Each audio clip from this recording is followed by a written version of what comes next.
Good afternoon, members of Spiritual Encrypted Encounters. How's everybody doing today? I hope everybody's having a great afternoon. As for me, I received some more boxes that I had ordered that I've been waiting for. I might open up on another feed. I just received them today. I hope everybody's doing well. What I'm going to do is send a couple of invites out to see who is here on Spiritual Encrypted Encounters. I've been trying to keep the site busy with pictures, videos, spiritual talk. I know I've been having a lot of new members. Welcome, new members, to Spiritual Encrypted Encounters. And those that have joined my YouTube channel, I really appreciate it for those that have joined, and I hope that you're enjoying what I'm putting out there. I do not know yet when I'm going to make a live with somebody on here. You know, sometimes I just go with the flow. When somebody wants to go live with me, you know, I'll go live today if anybody wants to go live with me. Here's Spiritual Encrypted Encounters. You know, it depends on whoever wants to go live, share their experience, you know, or they can want to contact me ahead of time. But for right now, I'm just going with the flow of things. I'm sending a couple of invites right now to see who would like to join here with me on Spiritual Encrypted Encounters.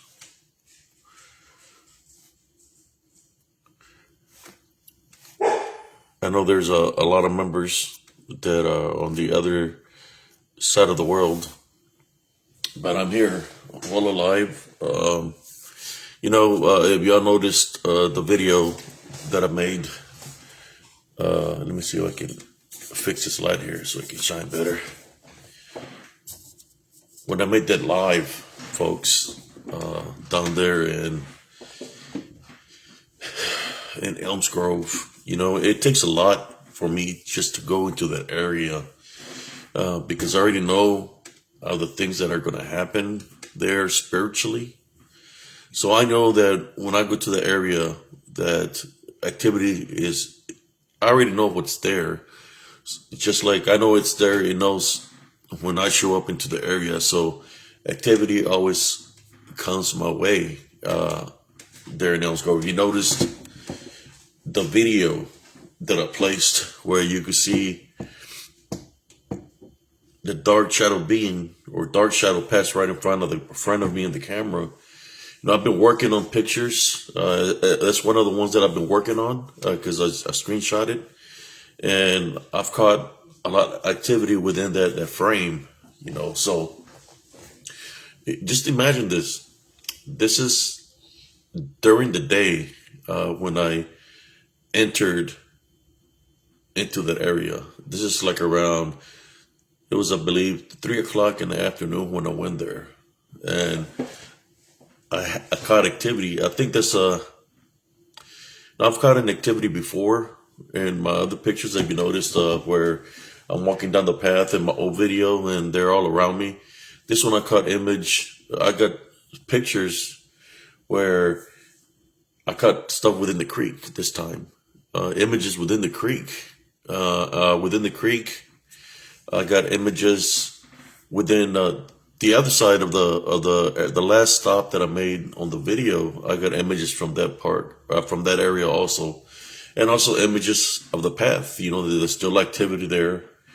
You know, I guess it was meant for me to go into that area again. You know, even though I didn't want to go.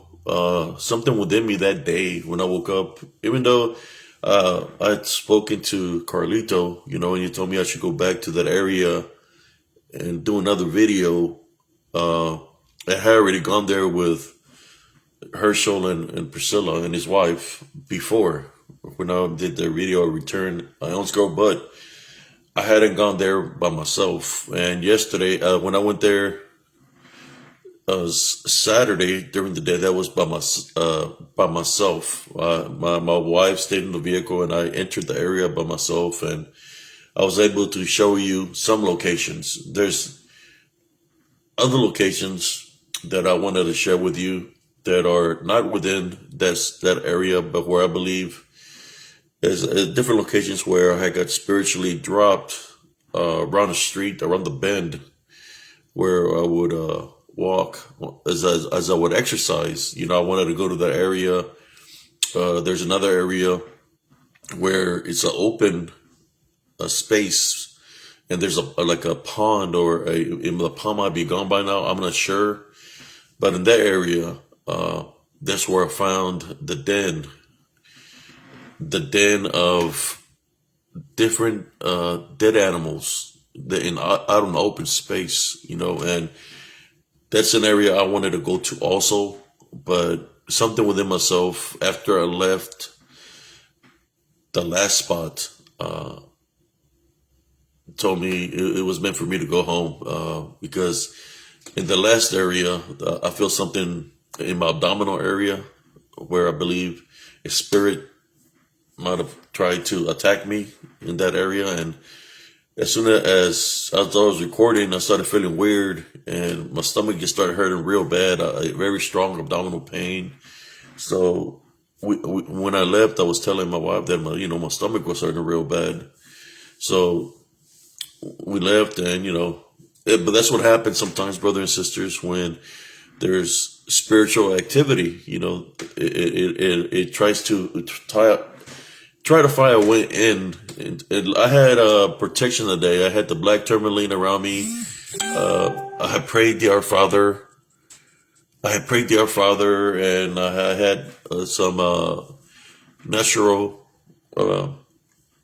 minerals around my neck.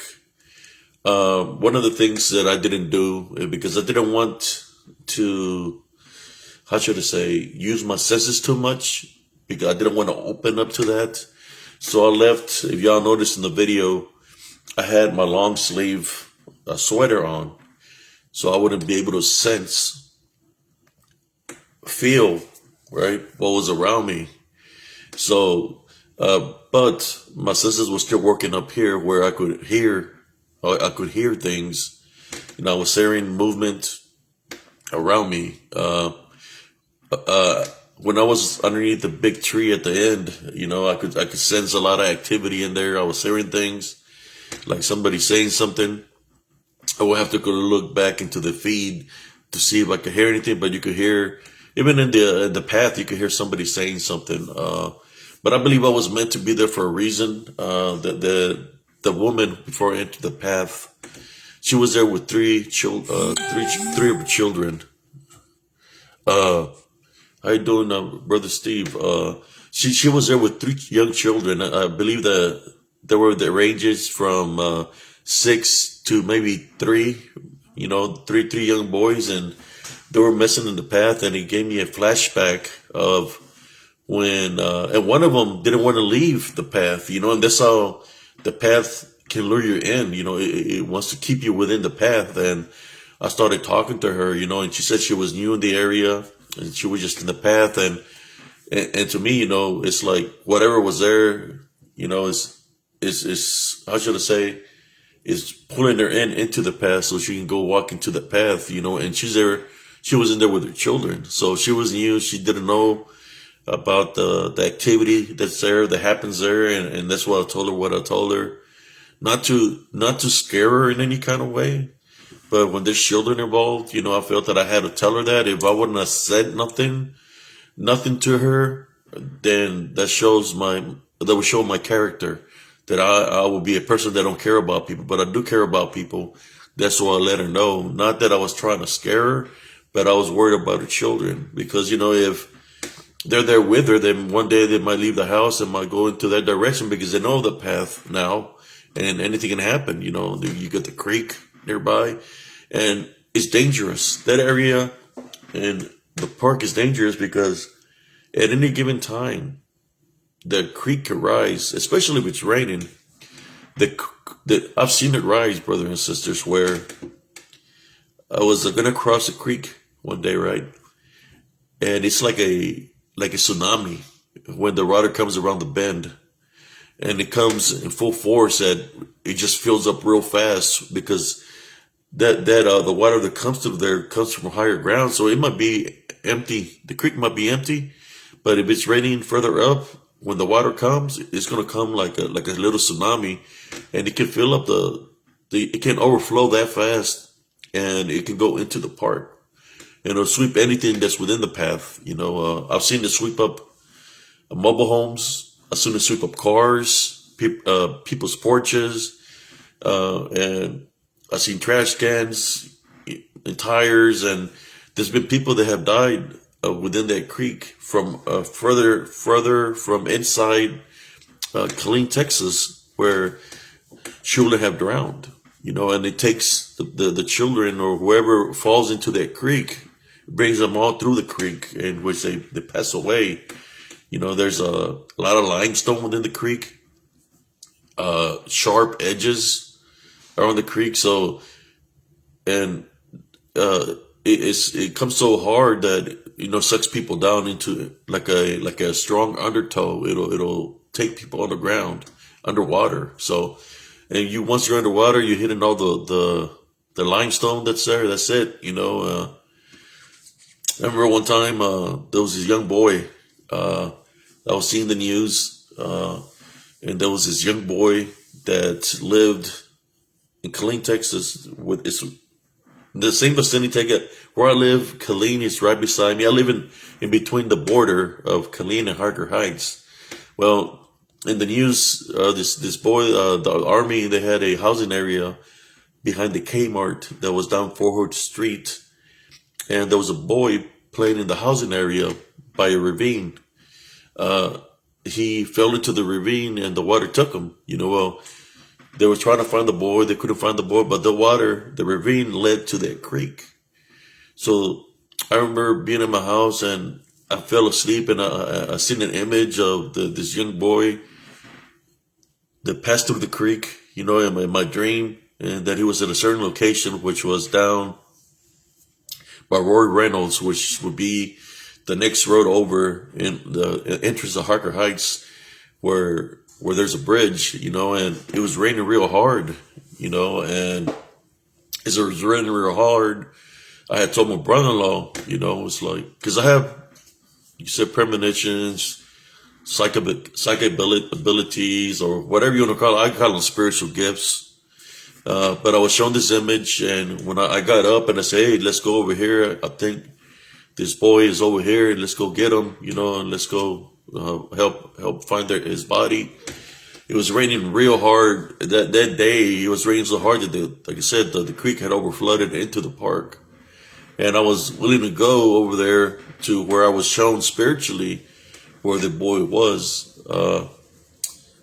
Then I said, okay, my brother says, it's raining too hard, Abe. The water's risen from the creek. It's not a good idea. So, okay, we'll wait for tomorrow in the morning. We'll go. So by the time I woke up, they already found the boy, and they had found him in the location where I was shown spiritually where the boy was. So, in that sense of a way, I've always been spiritually blessed to be able to help out people spiritually, even those that are crossed over. But yeah, that's sad, brothers and sisters. When it's children, I like to step up, and try to help if I can. And if you noticed on the video, when I'm by the creek, and you can see how wide the creek is. It's a pretty wide creek, and there's a lot of limestone in there. And the limestone, right, they can cause a lot of spiritual activity also. And I believe that's why that area or anything near that creek, whatever path, whatever the creek follows, because of the limestone, it causes a lot of paranormal activity. My hometown where I grew up used to be the same way. There was a lot of our town was built on the foundation of limestone. So That's why we will see a lot of spiritual phenomenon because of the limestone. That's what people don't talk about a lot on when they do those videos or those shows. They don't talk about the limestone of what kind of energy a limestone can put out. And for those who have gone to lakes where there's limestone or creeks where there's limestone, you can see the spiritual activity that happens in those locations when you go there. It's if you're spiritually gifted, right, with the senses, you can tell because the spirits will come to you. I know the one I remembers, they're having activity at Belton Lake where where they live by the lake, and they're having a lot of activity. What they say, I've seen they put a post here where they see breaking branches and they're stacked a shirt away,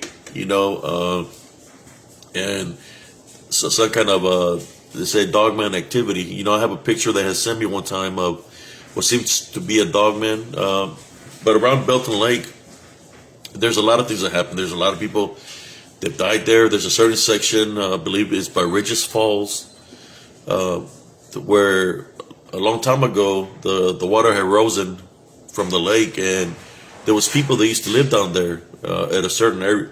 It's a flood zone now. There was a town down there, and all the people died because the water rose and it drowned everybody. And there's a lot of spiritual activity in there near Ridges Fall. I've been that's where I had my fall down Ridges Fall. I was up on top of a ridge where I was looking down, and my wife was recording me, and she had stopped recording as I'm looking down, and so I'm going back down. I feel like a shove from behind, and by then it's too late because it's the angle of the ridge. The way I was going to climb down, I had to climb down real slow. I went straight down, and I had to drop my body in order for me not to break a leg or break an ankle, and to be able to break the fall. I tried to grab some trees that were beside me, and I couldn't grab it. I was going down with very fast velocity, and that was from a shove from behind me. And the only thing behind me was just the ridge. So I got pushed from that ridge by a unseen force, which I dropped my body, I tumbled, I broke from boulders hitting me on my head with my shoulder, my arm, my forearm, my hip, my elbows, my legs. That started broke the fall, and I was finally able to land safely with a big boulder. I used my body. I remember when I came down from there, I was hurting, but I didn't know how much in pain I was. I was able to walk out of there. They helped me to walk out of there. My wife and her son helped me walk out of there. But following day, man, I couldn't stand up. I was in so much pain. But like whoever goes to those areas near the lake, like Ridge Falls, there is spiritual activity there, and I believe it has to do with the natives. They used to live in those areas. Most of the natives from Central Texas were woodlanders. They lived within the woods. They lived by lakes. You see, the lake, Belton Lake, is a man-made lake. So the lake wasn't there back in the days of when the natives used to live there, but the creeks were. There's a lot of lakes that are man-made, but the creeks, some ponds that were already there. Those were the natives used to live, which were woodlanders. I believe they were called Carwakans or something in that nature, and they lived within the woods. They were woodlanders. They wouldn't dress with much clothes. They were like almost naked. They would just cover up certain parts of their body, but they were considered dirty Indians. The way they would hunt in Central Texas, they would chase the prey, right? Whatever they were hunting. At that time, I believe there was buffalo. So they would hunt the buffalo off the ridges, of higher places, so they can fall off the ridges. Once they fall, they die. In which when I fell off the cliff, and there was a ridge, and I got shoved from the back. I felt that it was one of those native spirits that shoved me from the back.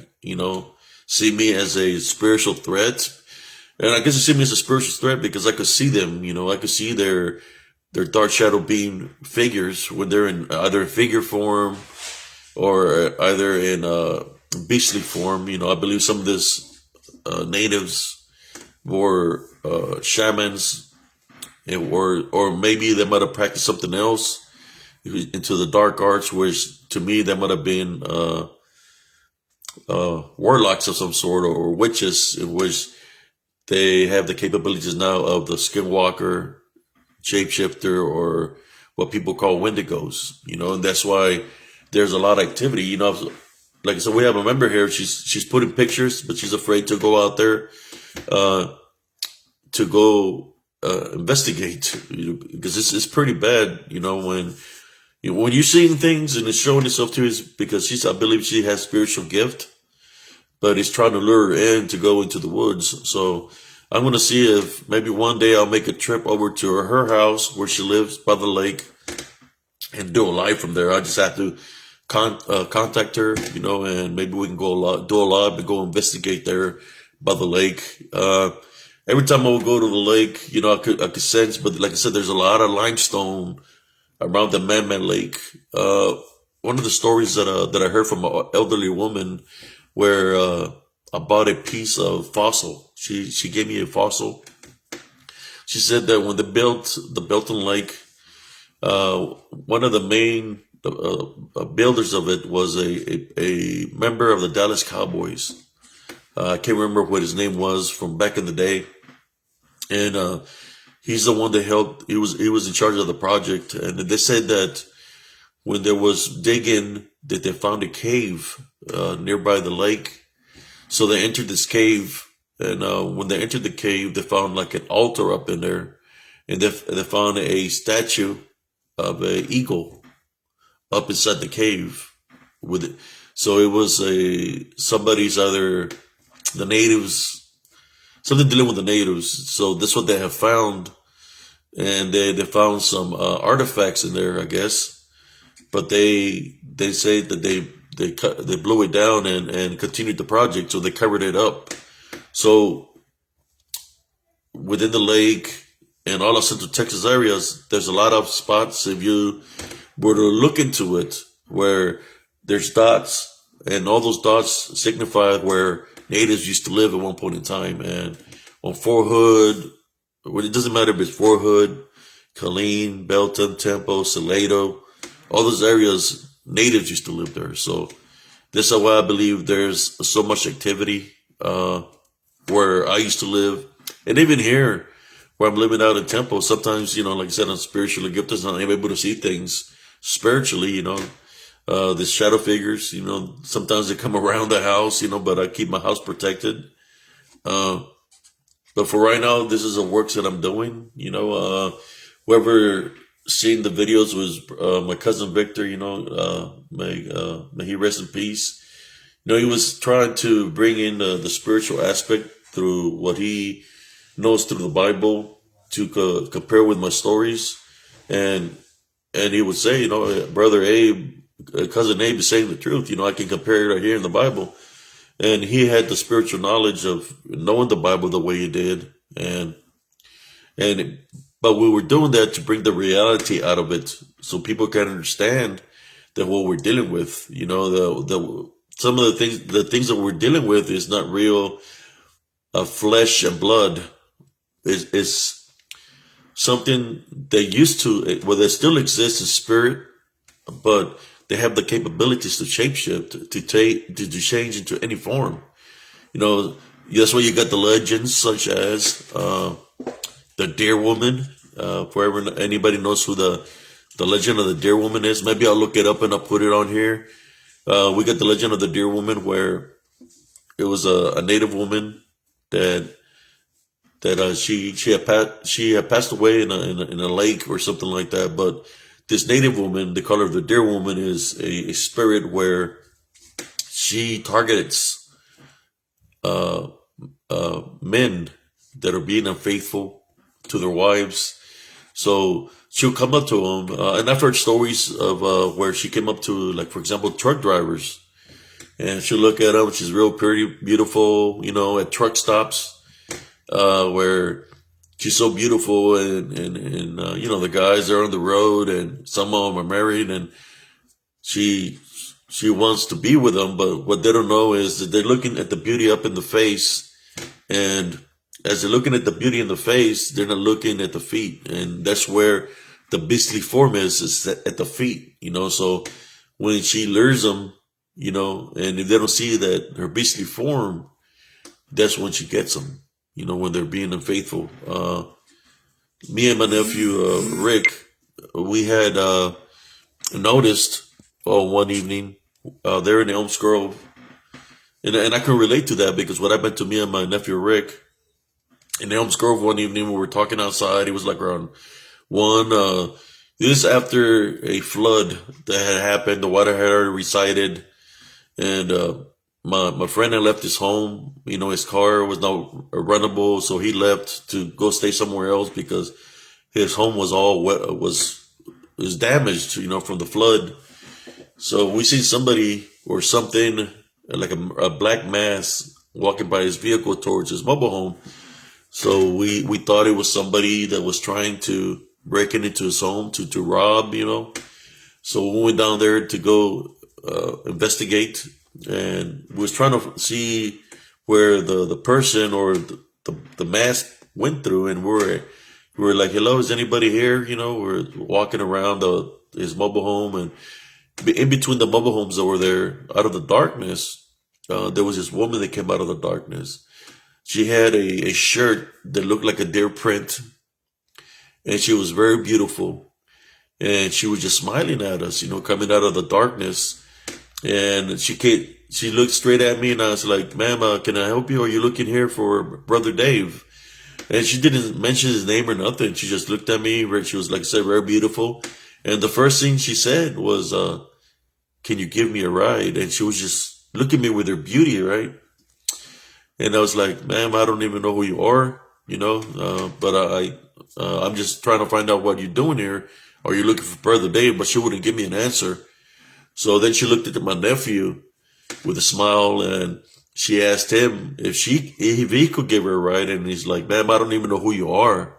I don't give a ride to strangers, So she just looked at him and walked away from us. She didn't respond to us like about Brother Dave or nothing. She just started walking up the street.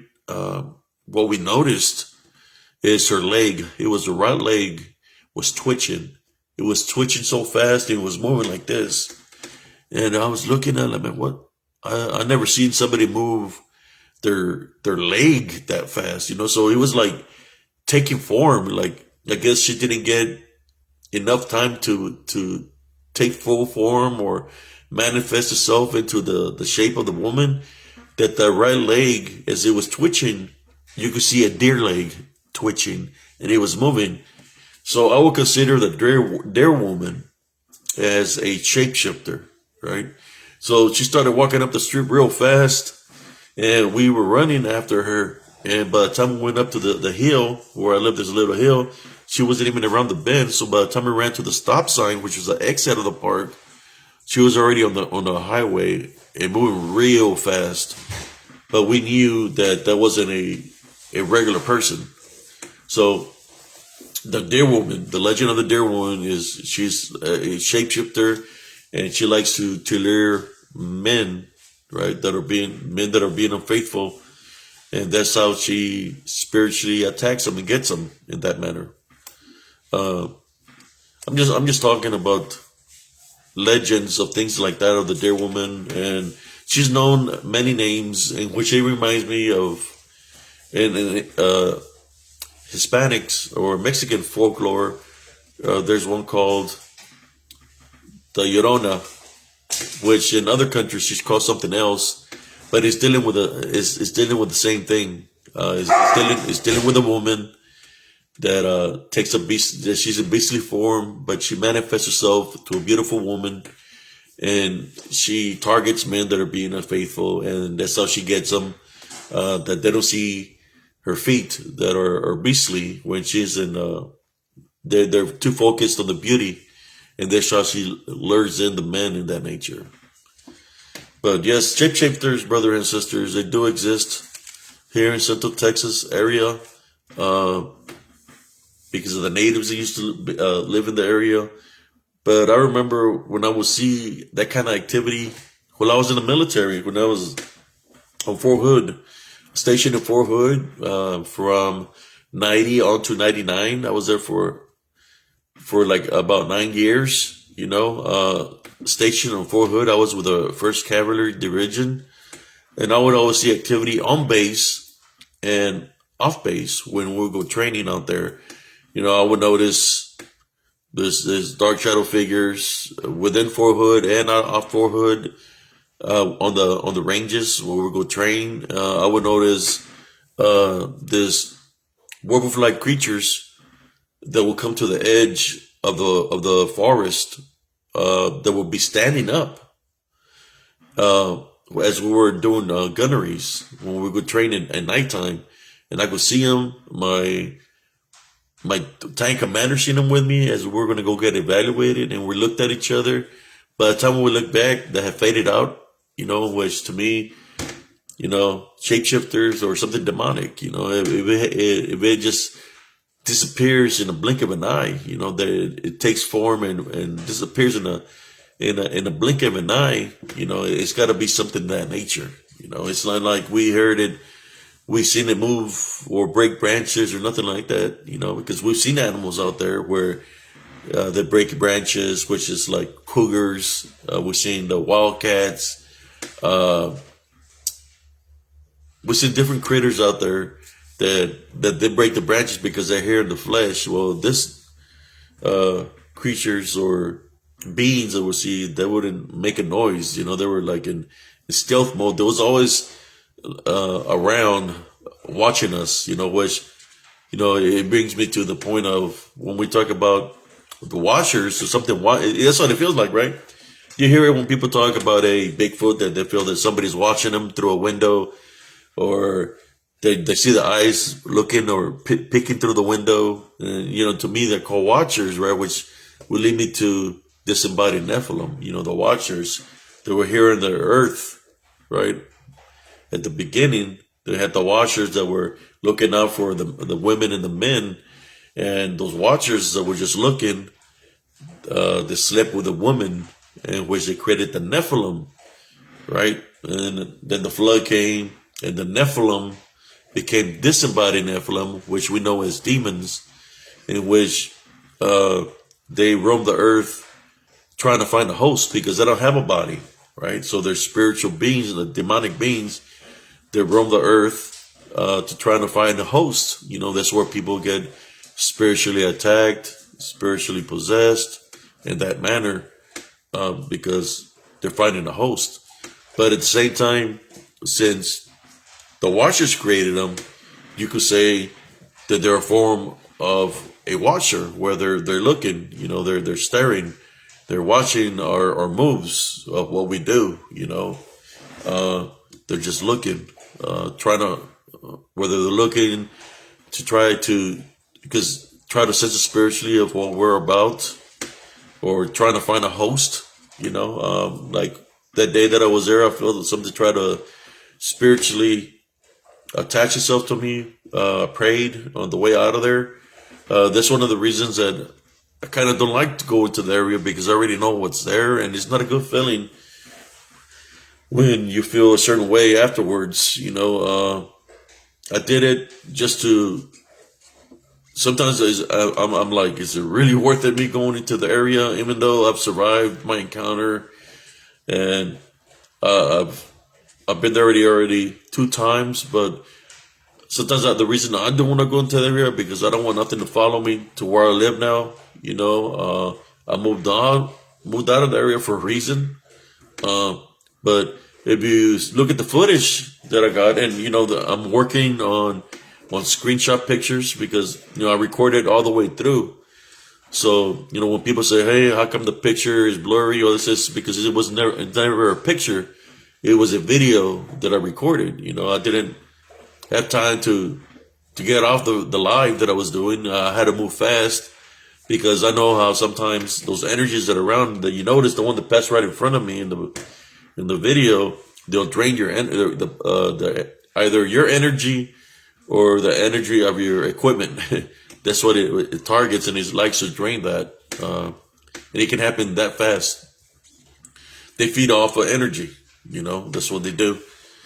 But sometimes that activity, that like what I've seen in the past, that's the activity I will see at nighttime.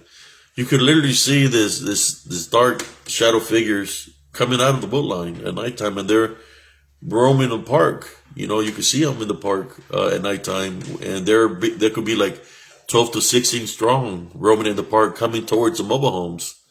From where I used to live, that's what I could see from where I used to live. I'm more sure that the office that's there by the park, that they've caught stuff on camera. But since it's a business, they don't want to let the people know of the activity that happens there, because they'll lose business. It's money for them to rent out a property. But honestly, I don't think that's right. They should at least let the people know before they even rent a property, to let them know the activity that's happening there in that area. They should, especially when you have a family or children.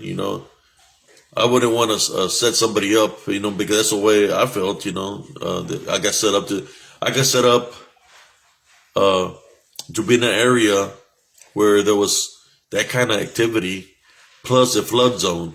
So I had to deal with the spiritual beings that were there, plus the flood zone where the water would rise, and it would rise all the way to my house. One time it rose so high that there was some elderly couple that lived down the street that I had to go assist out of their home, because the water was so high that there were an old couple, they were handicapped, that I literally had to go to their house and pull them out to safety, or else, the water, they could have drowned.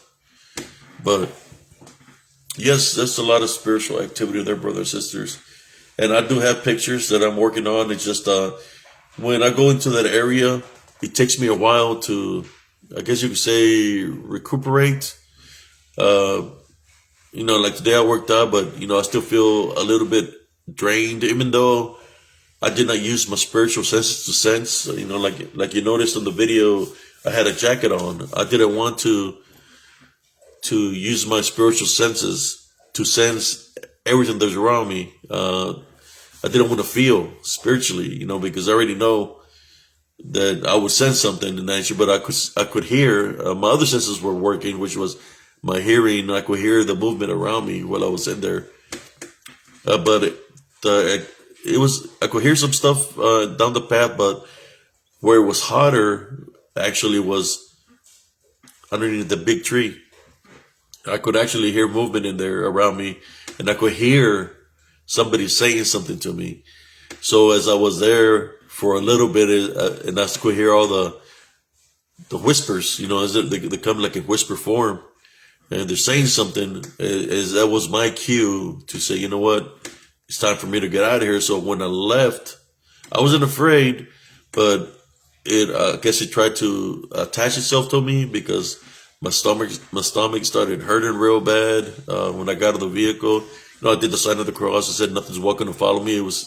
It kind of tried to attach itself to me, and I wasn't feeling well. My stomach was hurting real bad. But yes, brothers and sisters, I just did the video. During the day, like you seen in the video, you see that the shadow figure pass in front of me. There's activity there 24/7. It doesn't matter if it's morning, if it's afternoon, nighttime. There's activity there 24/7. But that's how it is in Central Texas.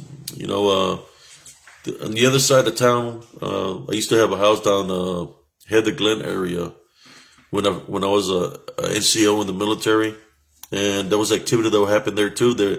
Right behind me was nothing but wood line, and there was an old cemetery, and the activity that would happen there would be like my doorbell would ring by itself, and I open the door, there would be nobody there, or hearing somebody knocking on my door.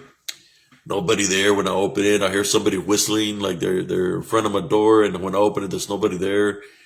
Those are some of the other activities, but like I said, it's all within Central Texas area. That then I started talking to some other neighbors that live down the blocks, and they would tell me they would have that kind of activity, the lights flickering. My neighbor had made his garage into a den where he was doing his work, his paperwork, and he said one day he got up to get a cup of coffee, and when he came back to his den, that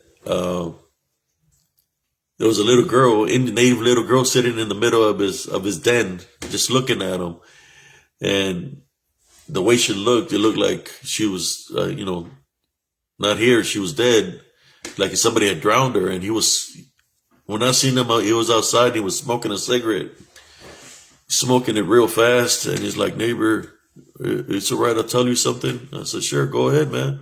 He said, what's the matter? It seems like you're scared or something, something happened. And he told me the story, He said, I don't want to sound crazy or nothing. I said, but this is what happened. I said, I believe you because I told him I seen her coming through my window into my bedroom one evening. So I know what you're talking about. Well, guess what, folks? In that home, I didn't last too long. I lived there for a couple of years, but I couldn't take care. I couldn't handle all the paranormal activity that was happening there. Some of the things that would happen at that home would be, for example, my chimney. You could hear where a baby would be crying inside my chimney. And I seen this home get built from the ground up. So it wasn't an old home. It was a brand new home, but I believe it was dealing with the land. Always hear a baby crying from inside the chimney. You could see what people call double hangers or something like that. There was one event that happened there to me where I'm in the living room. It was a 2-story, and I could see my sister walk down from the upstairs and pass me right by, right beside me. And she went to the kitchen. The light turned on, and you could hear the pans moving. Where I guess she's gonna cook something, right? So I get up, I go in, and the light is on in the kitchen. I go towards the kitchen, and I say, "Hey sis, what are you cooking?" And I just see an elevated glass. A glass is elevated in the air and just drops boom into the sink, and it breaks. I'm like, whoa. I'm looking at it like, well, maybe she went out the sliding door. At that time I wasn't. It wasn't. I should think it was late at night. I wasn't thinking straight. Like, man, how could that glass be in the air and fall? So I open up the sliding door that goes to the back, and I turn on the light, and I'm like, hey, sis, you smoking a cigarette? But she wasn't out there in the backyard or nothing in that way. She wasn't in the backyard. I'm like, whoa. And I go look, and she's not in the backyard, and look to the side of the house. She's not back there. So I close the door, slide the door, and I lock it. How you doing, Sister Katie?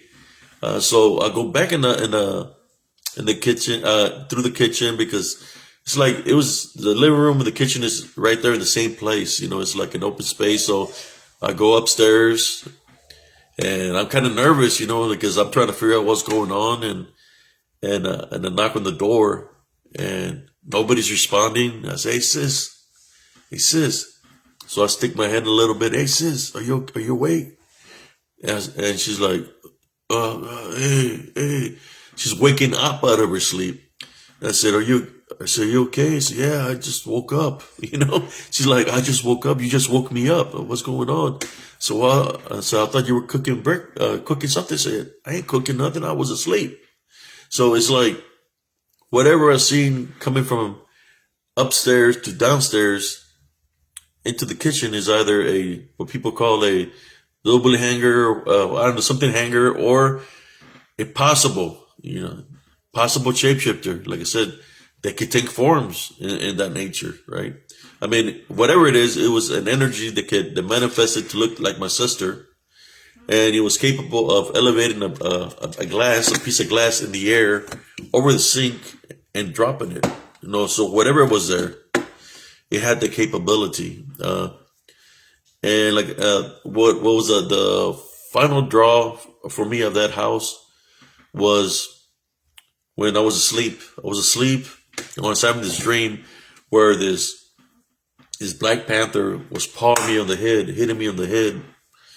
And then as it was hitting me in the head of this Black Panther, I could see the native girl going through the window, and she crawled right behind me. She had the face like she had of a drowned person, you know. Her eyes were white, and next thing you know, she just scratches me on the back. So as that happens, I wake up from the dream. I was like, oh, it's just a dream, you know. It's like, I was like, that was one crazy dream. So I get up, I go to the kitchen. At that time, I had company. It was my sister talking to my cousin. They were playing cards in the kitchen. So I go to drink a glass of water. As I'm drinking the glass of water, they're like, hey, cuz, and my sister, hey, bro, what happened to your back?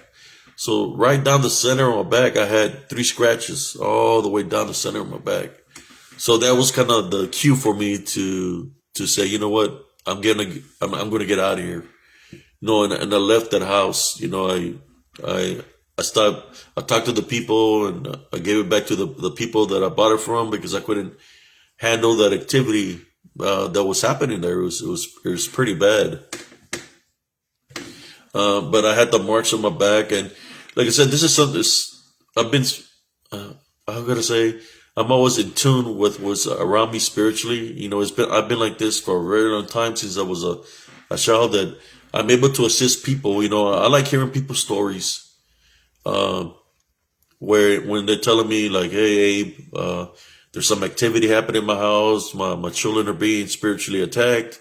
You know, I go there to assist them to get away, to get rid of the negative entities that are inside the home. You know, I like going and getting rid of them, because as soon as I enter the home, you know, where this activity is, it's shown to me. You know, I think there's a verse in the Bible where it says that there's no spirits that can be hidden from us. You know, when we're children of God and we're spiritually blessed due to the spiritual gifts of discernment, there's nothing that can be hidden from us. So it's going to show itself to me, not just to me, but to whoever is spiritually blessed, that have the spiritual gifts of discernment. They have to ID themselves to us. So once they ID themselves to us, then we have the abilities to be able to get rid of them through rebuking them through the name of Jesus Christ, protecting the home, cleansing their home, go through every room, protect the home, the windows, the passageways, and they also have to take authority, not just by what we do, but they also have to take authority and say, hey, you're not welcome here, you're not allowed here, because that's their foundation, their household. So they also have to get involved in the cleansing of the home, because for whoever is spiritually blessed to be able to do this, we can do that, but if it's up to the individual, because they're the ones that have to stay there. They're the ones that's their home, that's their foundation. So they also have to partake in that, and they have to say it. You know, they have to say, hey, you're not welcome in this house. This is my home. You're not welcome. You need to leave. You know, and it's a big part of when you cleanse a home or you're assisting people. You have to get the people involved, and sometimes they could have openings. You know, you sit down with the individuals, and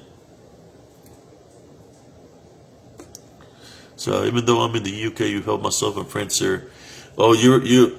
That's no problem, Sister Katie. You know, I've been knowing you for a very long time. You've known me. We see what people don't understand. There's a lot of people in this group, and Sister Katie follow me from Positive Spiritualists, and you me from spiritual sides, from Light Workers of the World and Light Feeds. That's how I know Sister Katie. Before I started doing anything dealing with cryptids, I had my site called Positive Spiritualist, and that's where I would do my videos, and I would go to Light Workers of the World, Light Feeds, and other and other groups that it was spiritual. You know, that's where I focused on helping out people spiritually, and I believe somebody's wife that was in those groups told their husband that was encrypted about me, about the pictures and the things that I was going through, and that's how I went up in the cryptid community. That's where they led me to Vic Kundov. That's why I made my first video, was through Vic Kundov. You know, I didn't know about all the drama of the cryptic community, because there is a lot of drama there. And when I was in the spiritual, like light workers of the world, people pray for everybody. People care about people when they're going through something. They go automatically to prayer. What took me away from there is when they didn't want me to use God or Jesus. They just want me to pray. It's like, wait a moment, when I pray, that's who I pray to. It's gonna be somebody you're praying to for him to be able to assist us, because it's not about an I thing, it's about a we, right? Because we have to go through him, and when they started, they told me that I had to leave. Well, not leave, but they told me, well, you can make your live videos over here in Lightworkers Live Feeds of the world.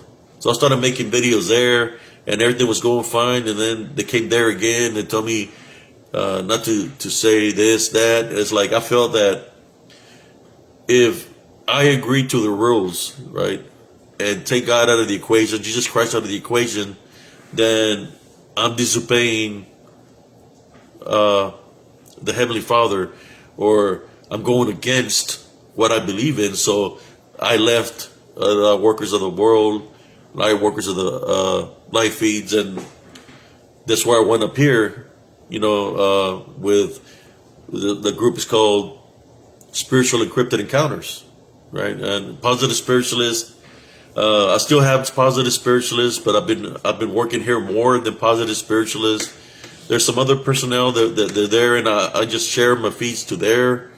But there's a lot of members like Sister Katie that know me as doing spiritual works. But I guess you're gonna find drama and everywhere. And some of the sites I've tried different things. Cryptic community, like I said, there's a lot of drama there. There's a lot of people going against each other as competition. People pointing fingers at each other and stuff like that. I don't need that kind of drama. So I left a lot of cryptic groups, especially when they target you. Like, for example, me bringing the spiritual aspect out of it. The way I see it is, if people knew, like the wife of the guy, that I'm a spiritual guy, well, she knows I'm a spiritual guy, why would they invite me to a group that either I was going to help out people or they were going to help me out, right, in some kind of way? But I didn't expect for people to target me, but to target me because of what I'm saying, because in the cryptic community, anything cryptid is real to them, and I beg to differ in that, because I see the spiritual aspect out of it. My encounter, even though it looked like it was a flesh form creature, right, it was more of a spiritual battle that I went through. And that's why I said what I say, and maybe that's why some people target me a certain way. Anybody can make a print off the ground of a mark that's already there. There's natural marks within the ground. They can make a footprint and say, "Oh, look, I got a footprint of a Bigfoot," or they can find hair, just like the den. I could pick up any kind of hair from what I found in the den, which was different furs of dead animals. Say, "Look, I find a piece of Bigfoot." Anybody can do that. But like I said, everybody to their own, right? Everybody, that's why I left some of those groups, because to me, it's about when you know something, when you experience something, right? Like, for example, if you stick your finger in hot water, right? When you're a kid, or you stick your finger in a socket, you're going to get either, if it's a finger in a socket, you're going to get electrocuted. You're going to learn your lesson, like, well, I ain't going to stick my finger there, but it's painful. You stick your finger in hot water, you're going to burn your finger. Well, and this is a way I've had too many bad experiences with the community world of the crypto community, where, if somebody had a problem with me, I don't mind having open discussion with the individual that has a problem with me. But when that person tells all the people that are affiliated with them to come after you, and everybody's trying to come at you at once just to try to cause chaos and havoc, well, I think that's kind of childish, because I don't mind having a one-on-one with somebody and talk about it. That's whoever's in charge of a group or a site. I'm not afraid to talk about anybody about anything. But at least be a man about it, right? Or a woman about it, because that's what it is, either a man or woman that sends people that are in their groups to come after me, or to either come infiltrate my site. And that's what happened to my original Facebook. It got attacked by many people that were reporting it. Next thing you know, everything that I had from my Facebook, even though I have all the pictures saved, right? Everything got erased, permanently deleted, in which I had to rebuild up my positive spiritualist and my spiritual cryptid encounters. I had to rebuild up the groups. But what they didn't know is that I had backup profiles, and I still have backup profiles just in case that happens. And one of the other things that I'm doing now, if y'all notice, is I've got my YouTube channel, and I'm sharing everything onto YouTube. So if something like that were to happen again, right, I could always put my videos back on Facebook. To me, it's like there was this. It doesn't matter how many times you fall; it's about how many times you get up. And I've always been a fighter, a person that has the mind of never giving up. Especially when you know that the works that you're doing are good, and you're out there to help out people. I'm trying to. When I was doing the cryptid community groups, I was trying to help the people, to let them know that they're leaving themselves open to getting spiritually attacked. And and they're like, well, how can that happen, Abe? Well, when you start believing in something, you start giving it power. Then it starts getting power over you, because you're believing that you're hearing. For example, we can use Bigfoot as an example. They say they're finding foot tracks, and so, well, this belongs to a Bigfoot. Well, that's a form of belief already, that the footprint that you found is of a Bigfoot. You found hairs or something, and you haven't sent it to a lab and said, well, I think this must belong to a Bigfoot because it was nearby the print. Or they find a bowel movement, right, of the squash. And they said, well, this is part of it. It's found within the same area, right? So then it's okay. Let's go do a night investigation. So they go do a night investigation, and they could hear it banging. So, well, let me bang on a tree, see if I hear a noise. The bang on a tree, echoes carry sometimes, right? So then they're going to hear the same bang that they made in the distance. But it's called military. I was in the military. It's an echo. You can hear the same knock somewhere else. Oh, they're responding to me, or they'll do a yell. And then in the distance, they hear a yell too. But echoes do that. They carry that way. Echoes carry that way. So sometimes echoes get trapped. So if you're like your little group of cryptic is here, and there's like 4 or 5 groups within the area, and everybody's making noises, sometimes you could mistaken because somebody's responding to you from somewhere else, because they can hear, but voices travel in that manner. I'm just bringing this aspect out of it, but it's more about the belief. So the more you believe in what's within the woods, we know what's within the woods. It's written in the Bible. We could go to Lilith's children, the children of Lilith.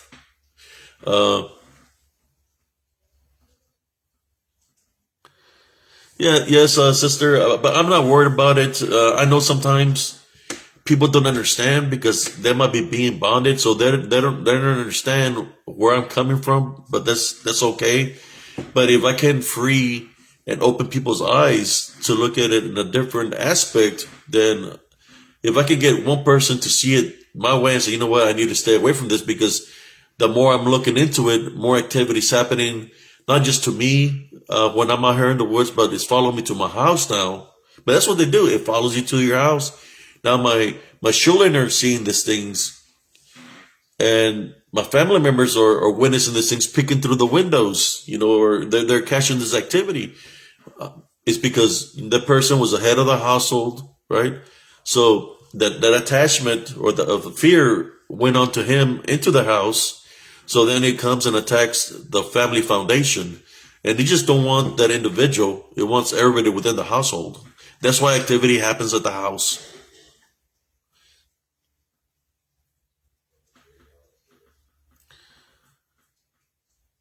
Yeah, sister, I never give up. I've had, people, I think sometimes I've heard some people make some videos of me, and people told me where they're talking bad about me, but I'm not worried about that when people talk bad about me, because uh, when I was in the military and I was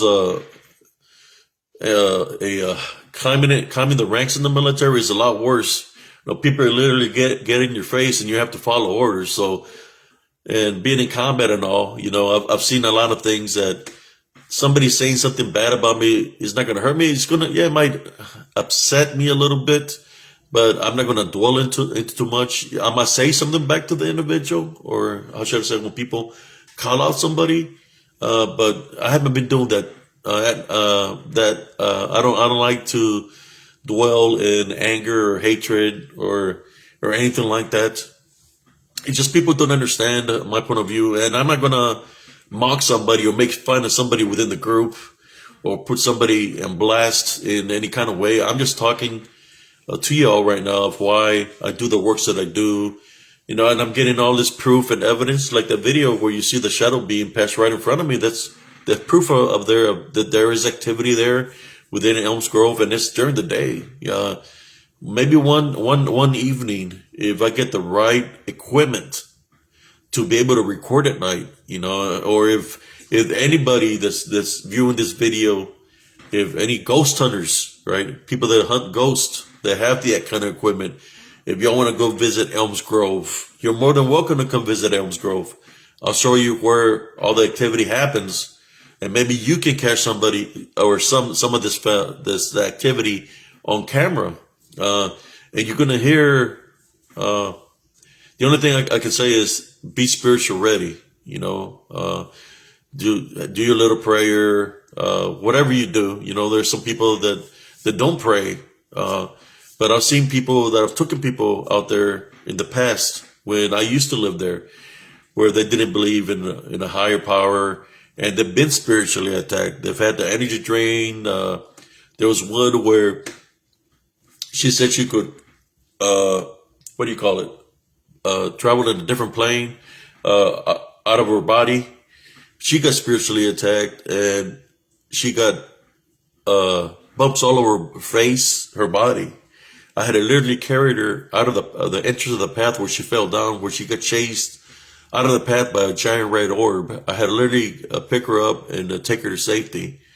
But yes, I've had several people gone in there and they've been spiritually attacked. So I really don't want to take people there at nighttime because, but if people that do that kind of work, you got the people that do the ghost things, that they want to debunk things, they're more than welcome to get there. But I'm just letting you know, if you do get spiritually attacked, at least I'm telling you about it, what can happen in that area.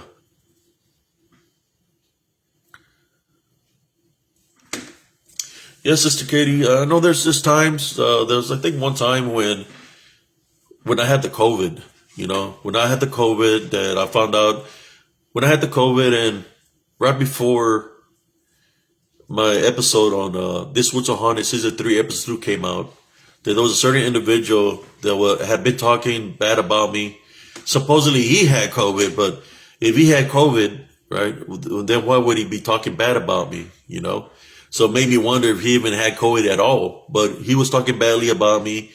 He was talking bad about my episode and all this stuff.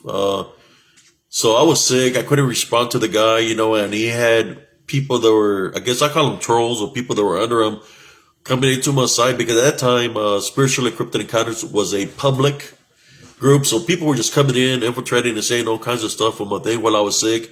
I wasn't the only one sick. My son was sick.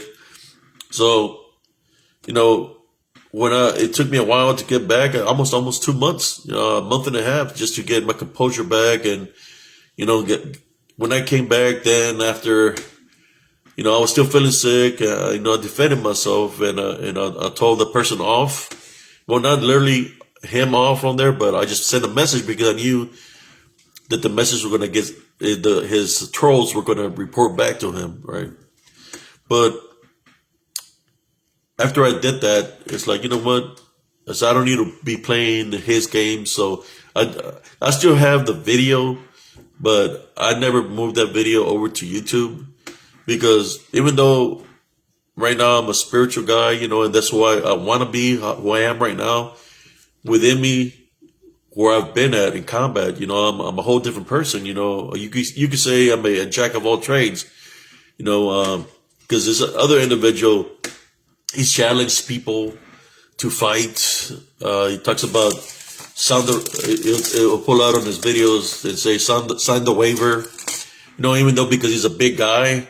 When I was in the army, I would take out bigger guys than him. When I was in the military, I'm you could say highly trained, so I'm able to bring a giant down to his knees because that's what I know how to do. That's why when I was in the army, you could say I could do many things in that nature, but I chose not to do that. I chose not to be that way, so that's why I said, you know what, I'm not going to give this guy, how should I say, any kind of credibility of any kind of way. So I just don't talk about the guy. I'm just talking about him talking about it now, how we have to choose how we want to be. But besides that, if somebody or anybody would try to come into my household where I live in a threatful manner, I will take care of business, do what I have to do to overcome the obstacle situation. That's anybody that has a family, they love their family, anybody coming in a threatful manner into their short threshold, whether it be a person or spiritual, which it happened to me when it was coming infiltrating my home. I had to fight. I knew that I wasn't going to be able to do nothing with this or with any kind of weaponry. The way I had to fight was spiritually. And that's the way I overcame and survived Elms Grove, that I don't live there now. I moved away and I've been over here in Temple, Texas for about 5 years now. And things still happen over here. Even though I'm going to live over there, it's still the same area where this natives used to live. There was one time what's happening here, because I have a double garage door, something was coming running into my garage, literally like trying to come in, but it couldn't. Like I said, I blessed my home. I keep it protected. So something was running into the garage doors and hitting hard. It's like it wanted me to go outside, but I didn't go outside. And I would just turn on the light to see if I could see any movement, but I would have seen nothing. But it's dealing with the same thing, when you place yourself spiritually out there to do the spiritual works, to pray for people, and sometimes you have negative residue or how should I call it? Something will come your way because you intervened or interfered, right? How you doing, Rebecca Hines? How you doing? How's Richard doing with about the 49ers? Hope he's doing okay. I haven't seen him since last night. Can we do a health and welfare check for us? No, I'm just playing. There was a lot of good games last night, but yes, so much activity. But if I do go back again, I wanted to go to two different locations before I continue, which was one with a brother that lives up the street, probably like 5 miles away where he lives. He lives in a location where there's 2 ridges, and he says there's a lot of activity of coyotes. I will go check. I will want to go there, and to the sister that has problems that she's seeing this dogman up in Belton Lake, I will go there to assist her. If something, I will go and bless her home, around her home, so they will be able to come near her home. That's what they do, and like any animal or supernatural being, they target on fear, right? People call it fear mongering. That's what they target is fear. If there's anger, the hatred, they love that. When there's anger and hatred within a family or foundation, and there's arguing, that's what they focus on, and that's what they target. That kind of activity around. That's what they target the feed on. But yes, I don't have a problem with nobody. Everybody does some different works. I've seen where where people, I'll give you an example, where people crop something and they start drawing their own little pictures. They start drawing their own little pictures and little images of what they're seeing on there, within the picture. But before they do the drawing, I wouldn't mind seeing, if you're going to do a drawing of some sort, well, can you put the original picture, not just a drawing of what you put in that you see, but can you put the original picture so those that are spiritually gifted can see what you're seeing, or I've seen pictures where somebody puts a picture of the ground and you can see the grass and stuff, and they'll go in between the grass and they'll say there's something within the grass, and they say it's a Bigfoot. That's like, whoa, that's a Bigfoot. It must be a tiny Bigfoot because it's just within the grass, It's like cropped so badly that, I wouldn't mind seeing the bigger picture. But besides that, I guess everybody's doing their own works in their own kind of way, But you got to think about, how many of these individuals are being bonded by, when I see people drawing pictures like that, right? And they have to do the outline. I'll give you an example.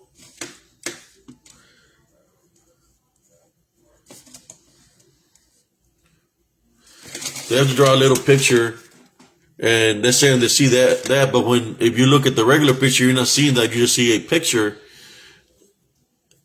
That's telling me, what that tells me is that person might be having a negative attachment or being bonded by something that's making them draw a picture like that. Because when you're spiritually gifted, you don't have to draw a picture. You don't have to draw an arrow. You don't have to circle nothing.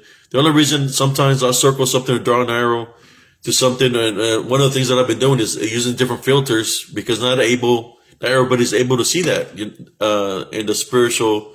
Not everybody is able to see spiritually. I've done it so many ways. You see people where they magnify a picture of something, and it looks like a face of something. And I said, well, I want to see the regular picture of what we're seeing here, because I don't need to use a magnifying thing. I don't need to use different filters, or I don't have to draw my own little pictures to describe something. I don't have to pick up poop or footprint, because when there's something there, it's going to appear, it's going to come to you, just like in the video that I placed on spiritual. I've got a regular speed. Well, it's not the full speed, but I did a slow-mo, then I did a little bit slower, like real slow motion. And you could see the image of the spirit pass right in front of me. You could literally see. And that's how I'm getting, because I can see it naturally. It's just not everybody is able to see that way,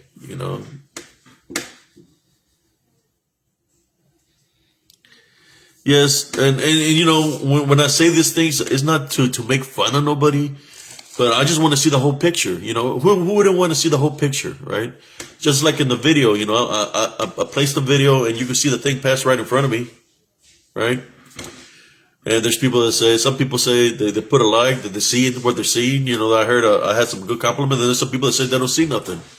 But you're able to see, your shadow is not going to pass in front of you sideways, Your shadow is always to the left, to the back, or to the side of you. And I'm walking underneath the path where there's really no sun coming in, but you literally see something like a dark shadow pass right in front of me in the video.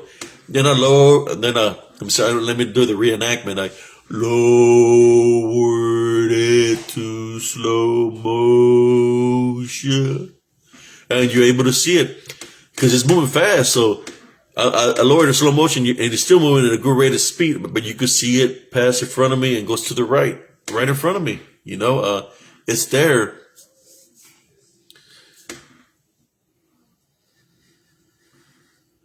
No, Sister Katie, you might. What you can do if anybody sees anything in that video, you need to tell me where you seen it at what time frame that you seen it at. Because man, I'll tell you, when you debunk videos, it's kind of takes a lot out of you, because I try to go frame by frame by frame, and and it's so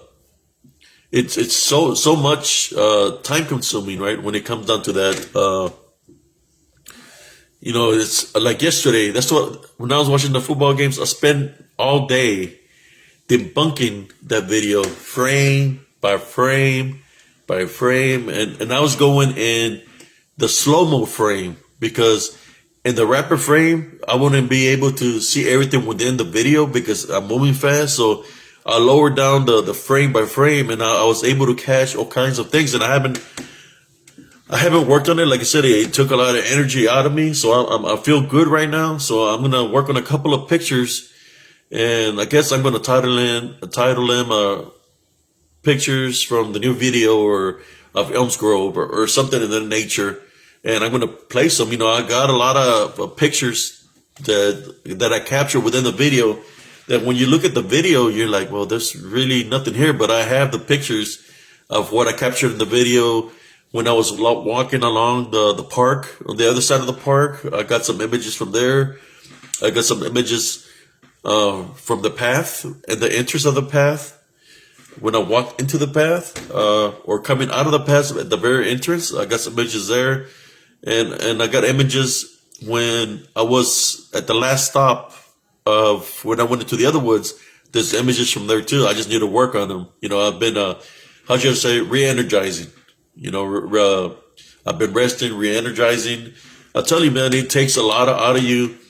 Even though I have my little black tourmaline around my neck, for protection up against negative energies, I kept my jacket on because I didn't want to feel energies around me or for them to come to me. I didn't want to feel nothing like that. I just wanted to go in there, make a video without me trying to, how should I say, use my senses so the energies could come to me. I wasn't trying to do that because I didn't want to do that. I just wanted to go make a video, just a regular video. If you notice, when I made the video, I didn't stay there too long. I didn't try to sense something. I only said a couple of times I hear something, but I left out of there. I didn't stay there that long. That's why the video is only like 40 minutes long, and I went to a different location. I walked through the park, went in there, walked out of there, and went to the other location and got out of there and left because I didn't want to sense nothing or try to feel what's around me. That's why I had the long sweater. I didn't want to do that because I already knew. And even by me not sensing and using my senses in that way, I still got attacked in some kind of way when my abdominal area started hurting real bad. I'm just glad that I was able to do the video and was able to get out of there safely. And as you all seen, I was by myself. My wife, she was in the vehicle waiting for me, so I went in there by myself. So if y'all hear anything within the video, anything saying nothing, it was the only one that was there was me. There was nobody else around. As y'all seen in the video, I'm walking. She's in the vehicle waiting for me. So there was nobody else around that area when I made that video, or when I went to the wood line, it was just me. Then nobody else around me, just me making the video. Like I said, but something within myself had told me just to go back to make the video, because the other video that I have, that you can see all the activity. Well, at that video, the difference between that video to the video that I just made is that then in the old video from when I used to live there, I was actually fighting spiritually. I was going in there using my senses to sense what was there, and not just to sense what was there, but I would pray and fight spiritually when I was going into the area. That's why all that activity was there. It was like a spiritual battle. So all those figures or these beastly creatures that we see from the old video is because I was fighting spiritually. When I would go into their territory during the day, they would come to where I live during the night. So it was a constant spiritual battle. It was going back and forth. That's why, people are like, how can Abe capture an image with his phone, looking at the phone like this, and there's an image right behind him? It was because I was fighting spiritually, right? So what does it mean when I'm fighting spiritually? Well, I'm fighting against an unseen force, first of all, that has the capability of manifesting itself into anything, whether whether it be a Bigfoot, a Dogman,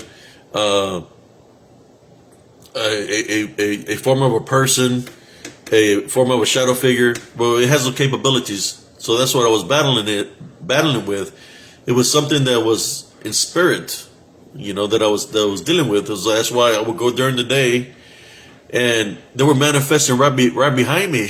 Like sneaking up behind me when through the videos. And they were showing themselves to me that they were there. But was I seeing something visually that it was there? About the only time that I seen something visually was the time that me and my nephew, when I was in the woods, that I seen him visually, and when I was trying to help out the woman, and when me and my nephew seen him right there by where I used to live, Lot 49, where I'm at, we seen him running down the street. That's when we seen him visually. But when I was walking in the woods, I wasn't seeing movement. I was hearing stuff, but they were just coming out of nowhere in my video. They're showing their presence, they're making the presence known. So, which it led me to believe what I was dealing with was something out of the supernatural realm or hell realm, or what people want to call it, other dimension, something of that nature. That's one of the reasons when I go into that area. Look, I got a clip wherever he's viewing. When I went I'm gonna tell you about it. I got a clip that when I'm making the video, I don't know if y'all noticed this, but I noticed this. When I'm turning around, my eyes turn white. For about a good 3-4 seconds, my eyes are white, like if something tried to attach itself to me. And I got a picture of it, but I'm gonna try to make the short clip of it, where I'm talking like I'm talking to you right now. But in the video, I'm turning around, my eyes are white. Like something tried to drain my energy or enter my body in some kind of way. And when I seen that, it reminds me of some of the images of what I see at nighttime when I see those 6 beastly creatures that the eyes were white. It reminds me of that. Their eyes were white. So in a sense of a way, it felt to me like a form of possession, right? Or semi-possession, or something trying to spiritually attach itself to you, which to me would be demonic, But at the same time, you got to think about it. Well, if my eyes were white and they turned white that way, what if, this is for the cryptic community, what if these creatures do exist, I'm talking about the Dogmen or the Bigfoot, and they're super soldiers, right? Super soldiers that the government knows about. And you got the spiritual realm, the hell realm, where there's disembodied Nephilim or demonic beings are trying to find a host. That evening, of what I seen, those white eyes, what if they were being used as a host to come up against me? If it is a government experiment of some kind of super soldier that's created by the government to use in combat in the front lines, what if this embodied Nephilim demonic being, right, is using those super soldier created by our government to semi-possess them as a host, using them as a host to come up against me? Just a thought. Just a thought. Because I get the clip for about 4 seconds. My eyes are white, and that's the first time that I've ever seen that in one of my clippings, where I actually catch my eyes to be white that way. Where I, like I said, I had my jacket covered up my arms, so I wasn't trying to sense something spiritually, but my eyes were white. Just a thought, it's so many different things that we can look at it as, but the main thing is about we have to protect our personal foundation, our foundation, and that's why I always say, always maintain the love foundation. That's because love is the greatest gift of all spiritual gifts. But anyways, brothers and sisters, I hope you all enjoyed this video. I'm going to be posting some of these pictures today, this evening, that I'm going to work on. I'm trying to get the best images there is from that video to the best of my capabilities, so y'all can see what's within there. For those that want to know if I got dogman activity, I'm going to tell you, yes, pictures of dogmen in the video. Also, I have the picture of something that looks supernatural, possibly dogman or Bigfoot, along the creek that I'm working on, and the spiritual activity that you're seeing in the video that I caught. But that's one thing about videos or pictures. The more you look into it, the more things you're going to find. But yes, if anybody's seen anything within the videos, let me know where you seen it at so I can look at it. Okay, Sister Kitty, try to crop the part for me. I really appreciate it. And I hope y'all enjoyed the conversation this evening. I don't know what time I started, but I can keep on going. I'm like a parrot. Like I said, I feel better today. Yesterday I was fitting in a slump because of Saturday. I was still having some pain in the abdominal area. Sometimes what happens is they try to attack you. When they attack you, they try to hit you like in that area, abdominal area where your main organs are. It tries to take everything out of you. So when I felt that, I was already walking out of the park, out of that wooded area. The only thing I said is, you're not welcome to follow me, but it was already too late. I had already gotten struck in the down area, so I was been recuperating yesterday from that. All the clothes that I went into the area, I put it to the side, and I prayed and stuff like that. But yes.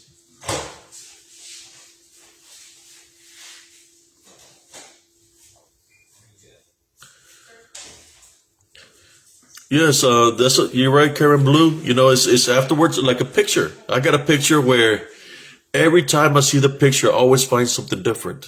Every single time.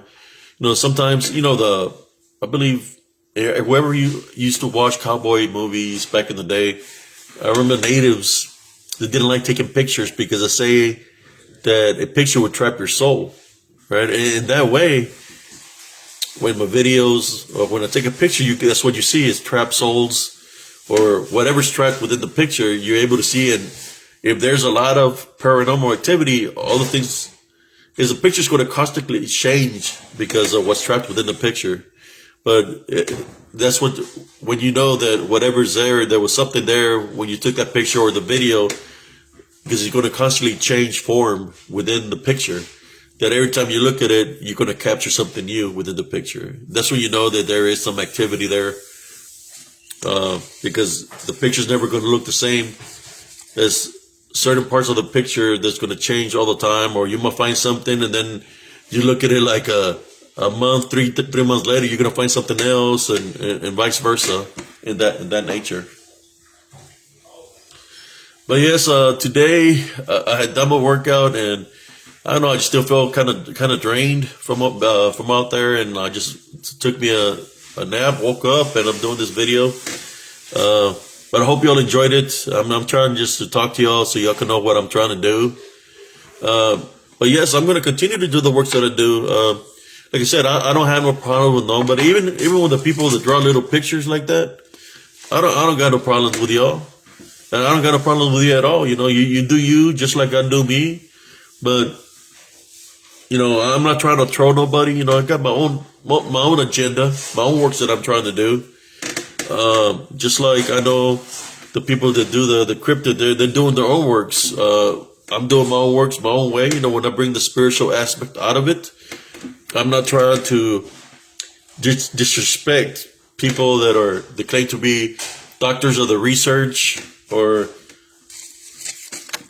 people that try to claim to be doctors of this kind of research.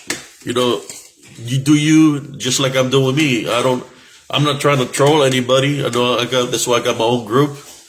But the only thing that I do is share my evidence, and like I said, I know there's people that know, they can see it right there. And then there's some people that might see it and they might say, well, you know what? I want to stick to believing in the cryptid. So I'm just going to say there's nothing there, even though they might see something, or vice versa. The people that draw the little pictures like this, they might see it there, but when they see it, it's going to take away from their works, what they're trying to do. So they're going to try to stick to their little pictures. So, but I understand that, there was times, that, when I would wake up, I would see an image, like, I would see something, a dream would come to me, and I would wake up, and I had a little tablet by my bed, and I wrote down what the dream was about. I would do that, and then all of a sudden, something would happen the following day dealing with the dream that I would have, kind of like a premonition of the future or what was to come, but, sometimes I would draw a picture, but it would be about the dream.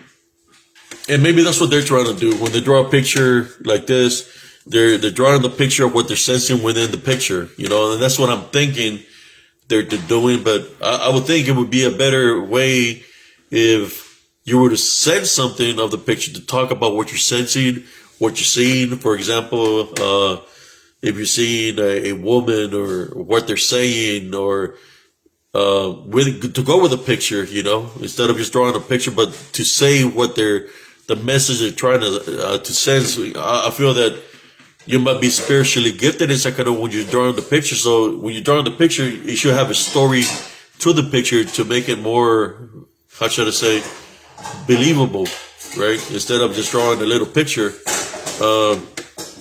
say what you're sensing, what you're feeling. I would assume, like I said, there's some people there's some that I think I used to do it at the beginning, where I would draw, because when I would take the picture, at that time the technology wasn't that well, so my picture would come out blurry sometimes. So I see some people where they put some blurry pictures, and you can really tell out there that I see the original picture, and stuff like that. But maybe they're using their senses. I don't know. But like I said, I have nothing against nobody. Continue to do the works that you do. If it's something new that you're trying to do, well then I'll just continue to look at the pictures like that. Or if it's something fuzzy, maybe something will develop within the fuzziness, because that's what happens sometimes. If there's something really there, it's going to show itself. Like I said, I don't have nothing against nobody. It doesn't matter what you believe in, I'm talking about everybody in general. What you believe in, I'm just here to do my works, my studies of what happened to me. They're spiritual, they're in Elms Grove, what I've been through in my life when I was growing up, what I witnessed spiritually. It's kind of like this right here. I got this little picture here that says, "Great strength comes for faith in God." This the picture frame that I got here, and I'm just trying to stay steady, because time don't wait for nobody, and it go by real fast. But thank you all for joining me this evening. Like I said, if anybody's got any questions about the video, or if y'all see something, just let me know, and I'll look into it more, because it was a 40-minute video. So like I said, I worked on it all day yesterday, and I'm going to work on the pictures now. That's what I'm going to do this afternoon or this evening. But anyways, thank you all, everybody, for tuning in, and God bless every one of y'all and your families. As a matter of fact, I'm going to do a little prayer.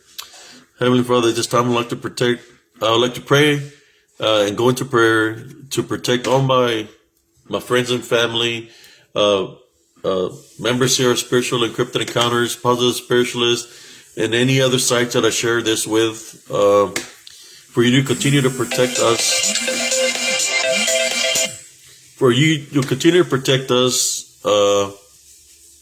through the COVID, or through any kind of fear mongering in any kind of way, for you to continue to protect us and our family members with your heavenly angels and your heavenly light. This I pray in your name. Amen. Y'all have a beautiful evening, and God bless every single one of y'all. Peace.